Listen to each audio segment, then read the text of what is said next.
নদীর পাড় থেকে মা মামি ডাকতেই বাড়ির দিকে আসছিলাম, তখনই দেখলাম এই যে আমার ছোট্ট পরিবারের মিষ্টি মিষ্টি বন্ধুরা, তোমরা সবাই কেমন আছো?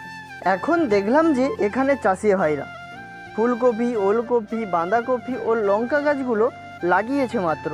আগের বারে এখান থেকে লঙ্কা চুরি করে কদবেল মাখা করে খেয়েছিলাম, তার একটা ভিডিও বানিয়ে ইউটিউবে পোস্ট করেও রেখেছিলাম, সেটা তোমরা দেখেছো কি না জানি না।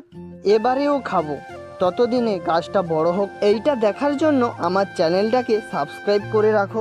দিদার বাড়ির দিকে যাচ্ছিলাম, দেখি দিদার বাড়িতে দুটো ছোট ছোট বাছুরও হয়েছে আর ছাগল ছানাও হয়েছে। এই বাছুরগুলোর মুখগুলো দেখো কত সুন্দর দেখতে।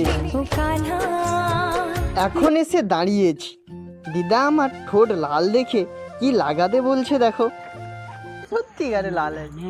এমন জায়গায় গিয়ে হবে সিদ্ধা হওয়ার মতো, ওই জন্য এদিকে এখন এসে বসেছি চেয়ারে মাত্র, আর মামিমা বাটি করে নিয়ে এসেছে ক্ষীরমালাই আর স্টিম, সেটাকেই এখন খেয়ে নিচ্ছি। আর আমার ভিডিও তোমাদের কেমন লাগে একটা কমেন্ট করে বলো, আর সাবস্ক্রাইব করে আমার পাশে থেকো।